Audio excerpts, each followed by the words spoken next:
Yovvoyi kelin. Detektiv sarguzasht roman. Muallif Nabijon Hoshimov.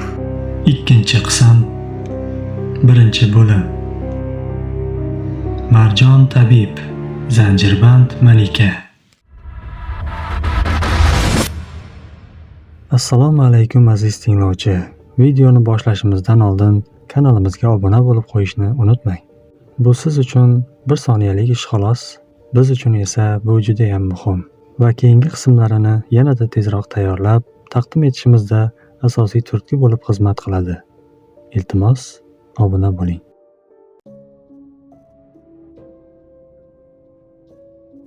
Kelinchak Sabohatning bedarak yo'qolganidan bir oylar chamasi o'tgach, Tojikiston militsiyasi tomonidan uning daragi chiqdi.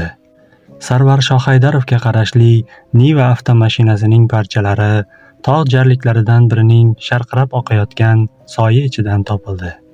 Balandlikdan tushgan mashina avvalo qoyalarga urilib, portlab, yonib ketgan. So'ngra shoshqin suvning oqimi bo'ylab dumalab suzib ketgan.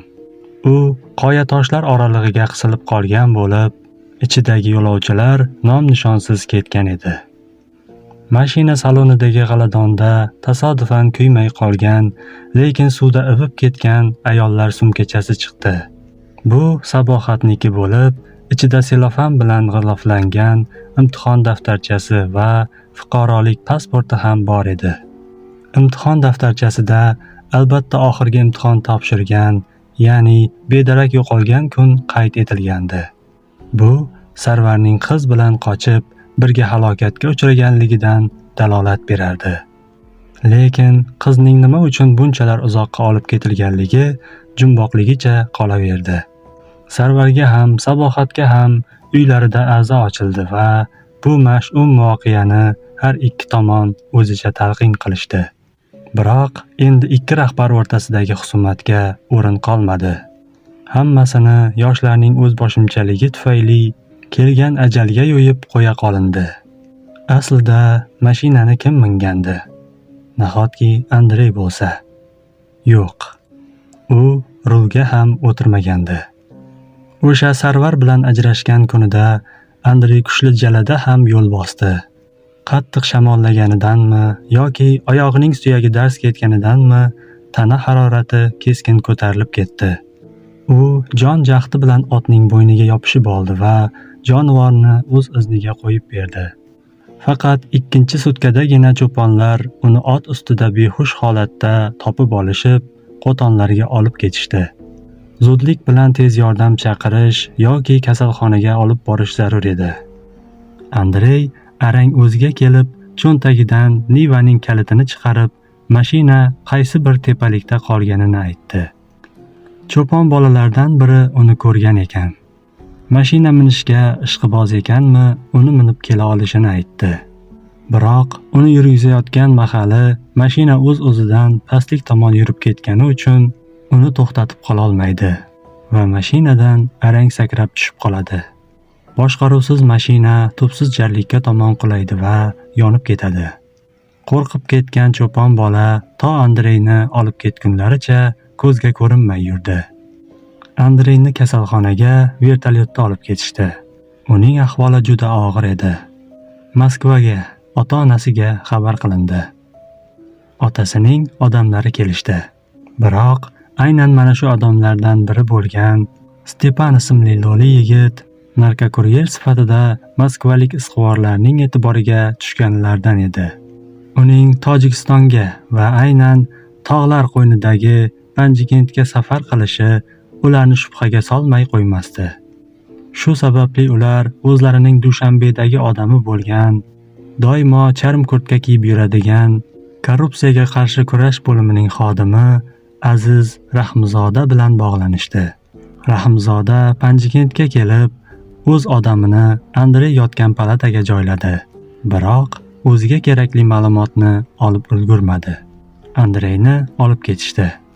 Izquvarni Andrey Panjikent tog'lariga nima maqsadda kelgan, narkobiznesga aloqadorligi bormi degan savol qiziqtirardi. Sarvar esa bu ishlardan bexabar. Bu mahal o'z yog'iga o'zi qovurilmoqda edi. Orzular maskani bo'lgan jannat g'or va uning tepasidagi go'zal maskanning vayronaga aylangani uchun u hech ham o'ziga kela olmayotgandi. Maysalar yongan bo'lsa, yana unib chiqaveradi-da. G'or yongan bo'lsa, sadqaysar. Shungayam g'am chekaverasizmi? Qaytib ketaylik, dedi Sabohat. G'orning ichiga kirishga yo'l axtarib ko'raman, dedi Sarvar xomush. Nima qilasiz u yerda? Kerakli narsalarim bor. Ularni olmay ketolmayman. Yur, g'orning og'zini ochishga urinib ko'ramiz. Portlatib berkitilgan g'or og'zida bir uyum ulkan toshlar bor bo'lib, ustidan iliq suv sizib oqib chiqmoqda edi. Yigit kiyimini yechib, bir chetga itqitdi-da, toshlarni olishga kirishib ketdi. Lekin ulkan toshlarga kuchi yetmadi. Alam qilib ularni tepib qo'ydi. Aytmoqchi, tepada tuynuq bor edi. Men o'sha tuynuqni topishim kerak, dedi yigit o'rnidan dast turib. U tepalikka chiqib, toshlar, turli changallar orasidan tuynuqni qidira boshladi. Shu payt kimningdir ingragan va "Bolam" deya shivirlagan ovozini eshitdi. "Safaryor tog'a, bu sizmisiz? Qayerdasiz?" Javob bo'lmadi, lekin bir archa ortidan kichik tosh yumalab tushdi. Nihoyat tosh yorig'idan o'sib chiqqan archa tagida bir sharpa sezildi. Bu safaryor bo'lib, u og'ir yaralangan, suvsizlikdan og'zi qurib qolgan, shuning uchun ovozi chiqmayotgandi. Sarvar tosh oralig'iga arang sig'di, lekin egilib cholni tepaga tortib olish ancha mushkul edi. Mo'ysafid ko'p qon yo'qotgan, deyarli chalajon edi.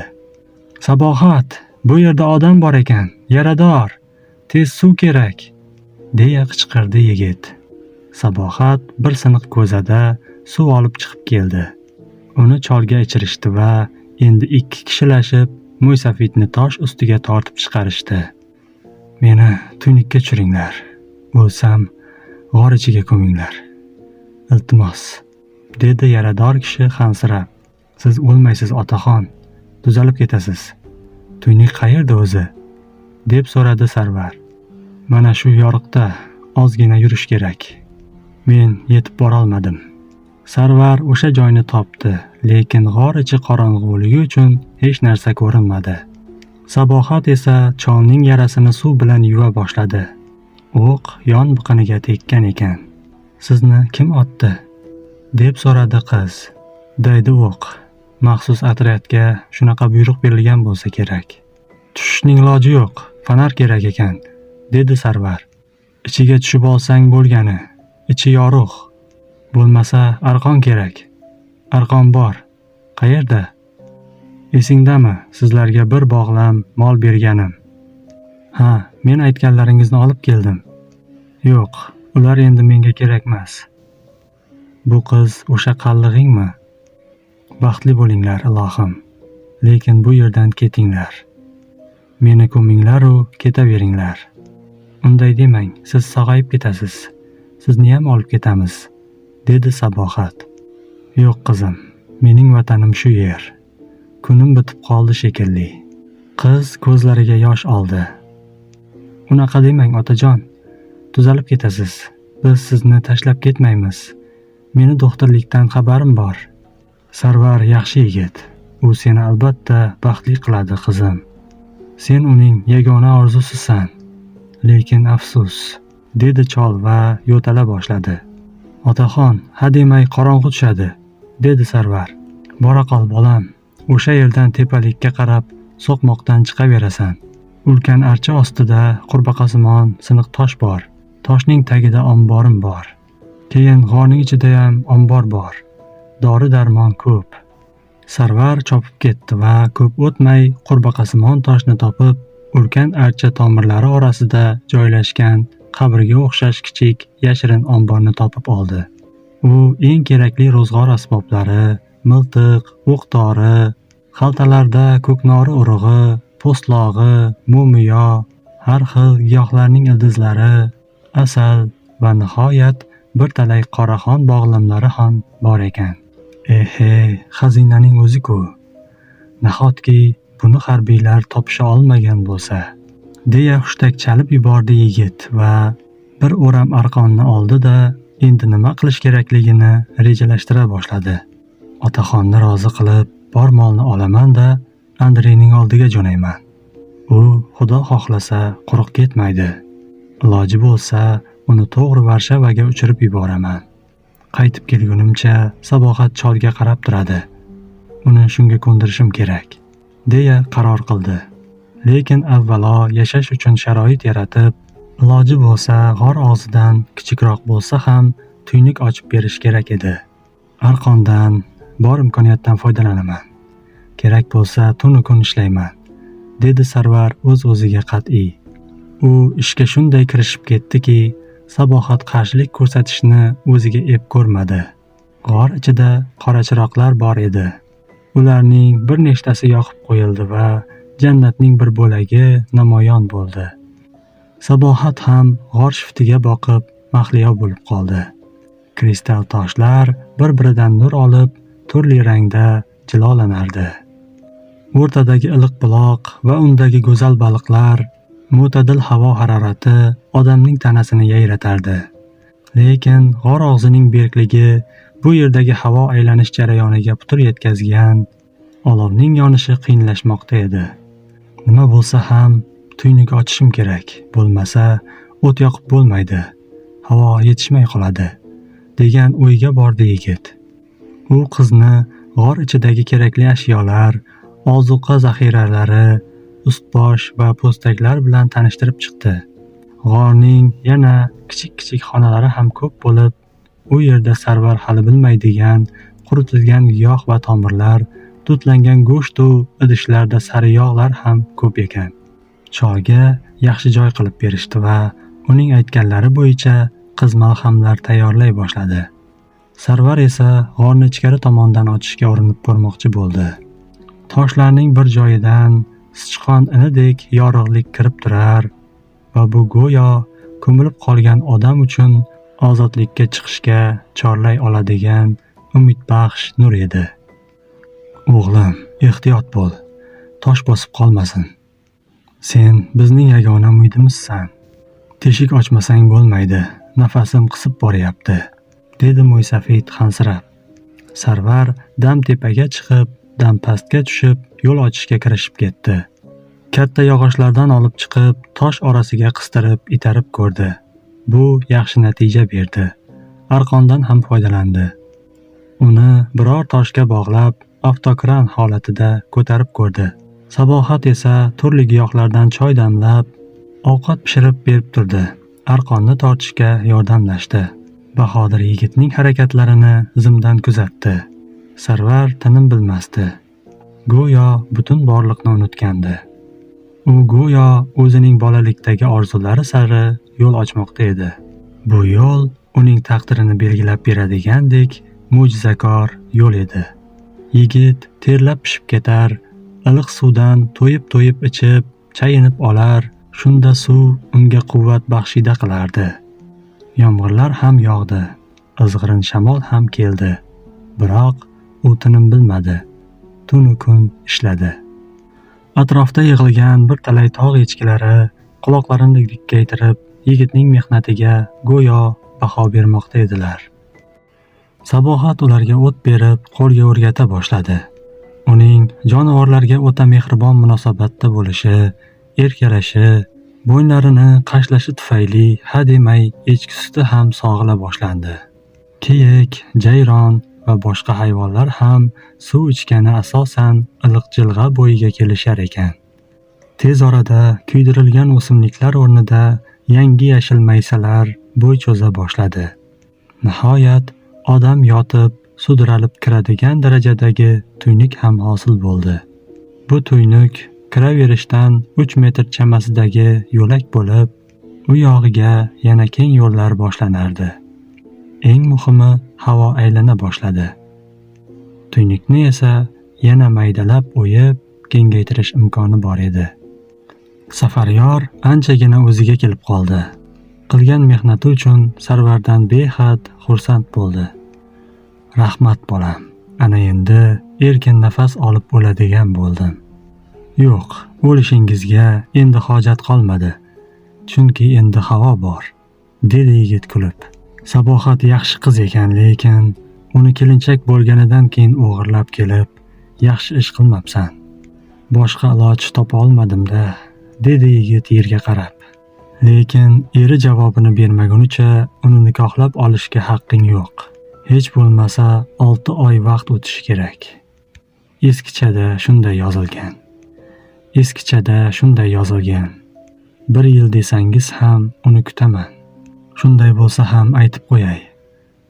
Toki men tirik ekanman, bu qiz mening himoyamda bo'ladi.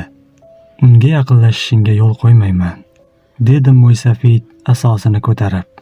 Kelishdik. Sabohatga ham so'z berganman. Xo'sh, bu ahvolda yana qancha yashamoqchisan? Avval rus o'rtog'imdan xabar olib kelishim kerak. Uning oyog'i singan edi, kasalxonada yotibdi. Shundaymi? Do'stingni tashlab qo'yma. Nima bo'lsa ham u musofir, yaxshi yigit ekan, dedi Mo'ysafid. U sizga ana bu mol uchun so'raganingizni berib yubordi. Nima ekan? Tilla taqinchoqlar, jami $50,000. Yana pul ham bor. Pul? Menga endi pul ham, tilla taqinchoqlar ham kerakmas o'g'lim. Molni ham bera olmayman, dedi u keskin. Sarvar dovdirab qoldi. Bunday o'zgarishni kutmagan edi. Nega endi axir? Kerak bo'lsa meni o'ldirib olib ketaver. Unaqa demang, tog'a.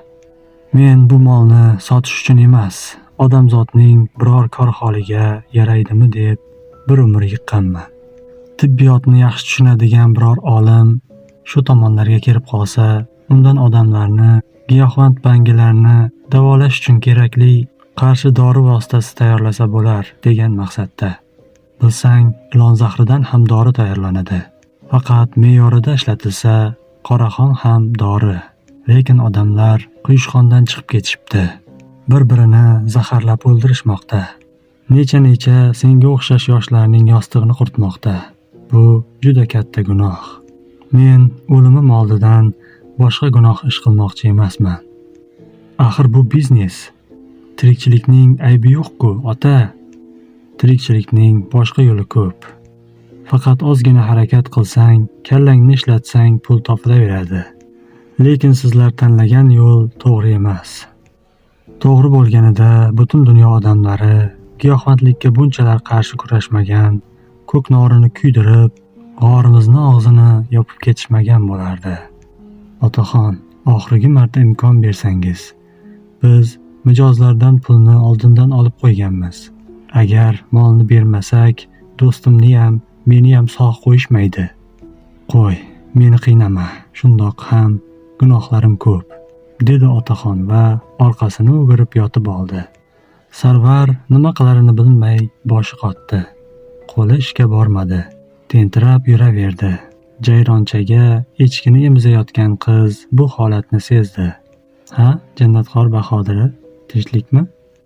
Ha, Andreydan xabar olishim kerak. Iloji bo'lsa, uni uyiga jo'natib yuborish kerak. Shunga nima deysan? Nima? Yo'q deb yotib olishimni kutyapsizmi? Boravering. Senchi? Dedi xo'rsinib yigit. Qancha vaqtda kelasiz? 10 kun u yoq, 10 kun bu yoq. Ana yana 10 kun. Demak, bu 1 oy degani. 1 oydan keyin qish kelib sovuq tushadi. Yaxshisi cholni ko'ndiring. U kishini birga olib ketaylik. Ko'nmayapti-da. Meni endi nomim yomon otliqqa chiqib bo'larim bo'ldi. Erim ham endi meni qabul qilmaydi, dedi qiz va yig'lab yubordi. Endi uyimga ham bora olmayman. Do'stingizni o'ylayapsiz-ku, meni o'ylamayapsiz. Bo'pti, Sabohat, men Andreyga aytaman. U bizga shahardan uy olib qo'yadi. 1 oy ichida bu yerdan ketamiz. Rozi bo'lsang, turmush quramiz. Eringdan javobingni olamiz. Bo'ptimi? Xo'p, dedi qiz deyarli shivirlab. Ehtimol otam ham shunda xursand bo'larlar. Sarvar tog'ga kelganidan beri ilk bor qizga qalban razm soldi. Qiz esa ona echkini mehr bilan silar, Kiyik bolasiga esa o'z bolasidek qaramoqda edi. Sabohat ko'zlariga yosh oldi. Qachon biz odamlarga o'xshab oila qurarkanmiz? Sarvar qizning sunbul sochlarini ohista silab qo'ydi. Hali hammasi yaxshi bo'ladi. Biz Moskvada yashaymiz. Sen o'qishingni davom ettirasan. Bu yerda ko'rganlaring hali tushga o'xshab qoladi. Qachon ketmoqchisiz? Ruxsat bersang hoziroq. Lekin nima lekin? Sen ketib qolmaysanmi? Sabohat indamadi. Balki Sarvarni hayron qoldirib, to'lanazorga kirib, daraxtlarning biriga ilib qo'yilgan zanjir halqani olib keldi-da, yigitning qo'liga tutqazdi. U seskanib, yuragi jizillab ketdi. Nima qilyapsan? Mang, taqib qo'ying. Kalitini ham ola keting. Sarvarning ko'zlarida quvonch yoshlari porladi. U nihoyat qizning muhabbatiga erisha boshlaganidan shod edi. U qizning oldiga tiz cho'kdi. Meni kechir Sabohat, dedi u va oyoqlariga halqani ohista qadab qo'ydi. O'rnidan turib, labidan o'pib oldi. Men tez qaytaman. Seni sog'inaman. Faqat qo'rqma. Miltiq doim o'qlangan tursin. Xo'p, yo'lga ul-bul. Yo'q, hech narsa kerakmas. Faqat ryukzagimni bo'shatib ber. Ichkaridan yegulik, go'sht qoqidan olib chiq. Qiz oyoqlaridagi zanjirni shildiratib, g'or ichkarisiga ohista emaklab kirib ketishini yigit hayajon bilan kuzatib qoldi va o'zi qurbaqasimon tosh sari chopdi. Ko'p o'tmay 2 yosh dastlabki kuni bu yerga kelgan tepalik ustida paydo bo'lishdi va Sarvar otni yetaklab, jilg'a bo'ylab pastlikka tusha boshladi. Qiz u ko'zdan g'oyib bo'lgunga qadar kuzatib qoldi. Ishqilib, sog'-omon kelsin-da, deb qo'ydi Sabohat pichirlab.